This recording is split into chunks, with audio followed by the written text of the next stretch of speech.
Hello hello अस्ति चाहिँ मैले कपिराइट लागेको छ कि रिमुभ गर्दै क्या टिकटकले साउन्ड त्यही भएर मैले आज फेरि अपलोड गरेको यो यतिखेर चाहिँ हामी पुरा ड्युटीबाट रुम आउँदैछौँ। यो बाटोलाई चाहिँ के हो भने यो सेक जायद त पर्दैन होला। अहिले हामी रुम आउँदैछौँ 12 बजेर ड्युटी सकाएर। अस्ति केहीको म्युजिक राखेको कपिराइट लागेर म्युजिक आवाजै रिमुभ गर्दै खत्तम। बाटो त के छ नि हो दुबईको बाटो त मैले माने केटाहरू गाडीको काटेको पाकिस्तानी नेपाली कतिजना त पाकिस्तानीहरू बेरोजगार गर्छ त पन्जाबीहरू। अहिले हामी शारजामा छौँ अलनाडा 2 आइपुगेको छु। हामी चाहिँ माथिबाट राइट लिनुपर्छ। अस्ति हौडेको भइदियो। यतिखेर चाहिँ सबै हामी केटाहरू 12 घन्टाको ड्युटी गरेर लताकै गलेर आइँदैछ। यो बाटो फेरि यस्तो जाम हुन्छ। बिहान यही बाटो फेरि आउँदाखेरि ड्युटी आउँदा चाहिँ 5 बजी हिँड्छ हामी परबाट। अनि माथि पुग्दाखेरि हाम्रो ड्युटी गर्ने चाहिँ दुबई हुन्छ।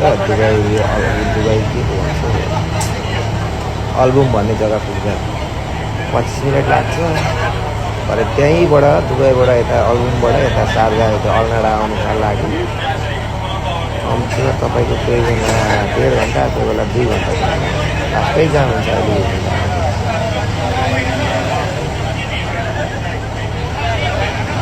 यस बाटोहरू चाहिँ मान्नुपर्छ। यो बाटो चाहिँ फेरि पानी पँधेर गएको छ हाम्रो। 30 दिनमा 30 दिन छुट्टी लिन हिँडिन्छ। 12 घन्टा घोकेर फर्किँदै गरेको खतै मारेर कोही सुतिरहेको केटाहरू बेसी हल्ला भइरहेछ। अब यहाँबाट हामी राइट हाल्नुपर्छ।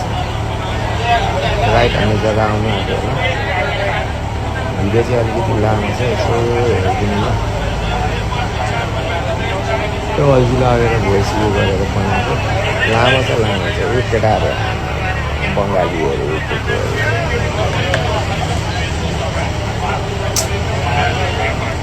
त्यो गेदाङ बाटो चाहिँ यो बाबु यतिखेर गाडी हिँडेको मात्रै छ। सानो कम्ती स्पिडमा हिँडिरहेको छ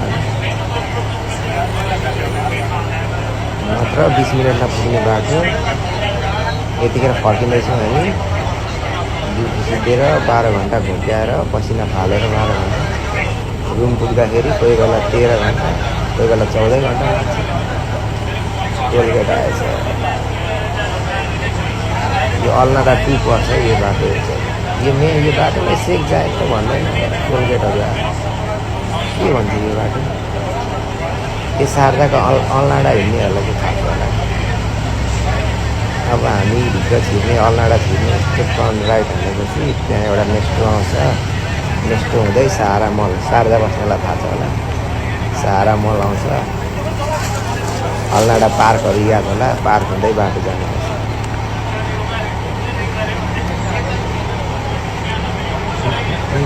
अहिले यतिखेर समथिङ 6 बजिसकेको छ। अब चाहिँ लेट हाल्नु सरी। अब चाहिँ राइट हुन्छ।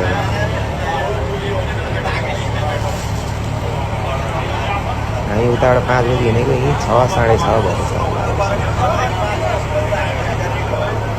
अब चाहिँ 100% टर्न हुने बेला आउनु आँट्यो। त्यो अगाडिको बिल्डिङ याद गर्नु। त्यो बिल्डिङ चाहिँ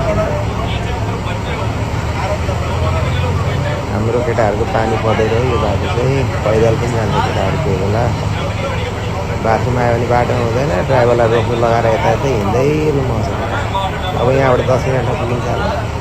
10 मिनट बाटो हिँडेर गयो भने त्यही हो आधी घन्टा पुगिन्छ हिँड्दै। सिकेमा बस्नु चाहिँ मलाई यही गिरी लाग्यो। टर्न लियो गाइस टर्न लियो। बिहान जान चाहिँ हामी यो माथिको ओभरब्रिज गरेर जान्छौँ। यो माथि देखिरहेको यो माथिबाट जान्छौँ। अब यहाँ नेक्स्ट आउँछ गाइस बिहान रुम। अब अहिले हामी रुम गएको बिहान चाहिँ ड्युटी जाँदा यो बाटो चढेर जान्छ। अलनाडा आयो। निस्को आउँछ नेस्टो आयो नेस्टो बलेको नेस्टो मार्केट है दुईचोटि आयो यस्तो मार्केट हाउडे भन्नु मात्रै बलेको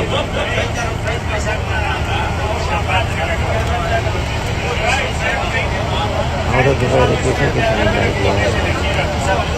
बन्दैछ कतिवटा बिल्डिङहरू केही तयारी हुँदैछ अब एउटा बन्दै गरेको बिल्डिङ साइड गर्छ आयो होला सायद आयो यी अगाडि भएको यो बन्दैछ नहुँदा हुँदै बन्दै बनिसकेको छ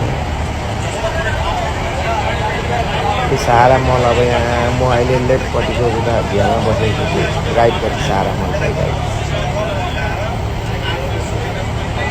एउटा यहाँ मेरो टेलर एरिया आउनु त्यसलाई ठुलो देखेको बिल्डिङ देख्नु हामी अहिले माथि चढ्यो सारा मल कति यता देखिँदैन यता दाहिनेपट्टि छ सारा मल चाहिँ त्यो देख्यो है गाइस हो ओभर ब्रिज चढेर जानुपर्छ सारा मलमा हिँड्दैछु अहिले तल्लोपट्टि सारा हो त्यो अगाडि देखेको है गाइस मेरो एरिया त्यही हो बस्ने लामो बिल्डिङ उयो यो अब राउन्ड बोर्ड छ यहाँबाट चक्कर हाल्नुपर्छ त्यहाँबाट ऊ अगाडि जानुपर्छ यो टाइगर प्रोपर्टीको बिल्डिङहरू होला ठुलो टाइगरकै हो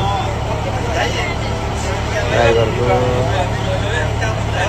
यो तल देखेको दुबई हो अहिले म सार्जामा छु बोर्डरबाट यस्तो राउन्ड हिँड्नुपर्छ तल दुबई छ सुँगुरको मासु केटाहरूले लिने जग्गा पनि त्यो दुबई हिँड्नुपर्छ यता सार्जा हो तल्लो दुबई हो तल देखेको दुबई हो यो राउन्ड बोर्ड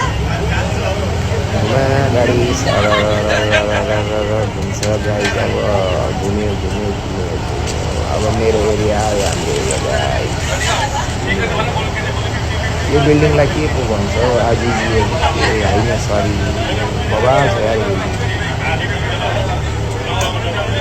अब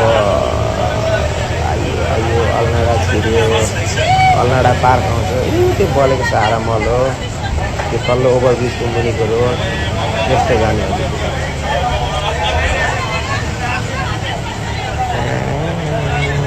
गाइस बाई बाई सिक्दिनु आँट्यो सबले हाम्रो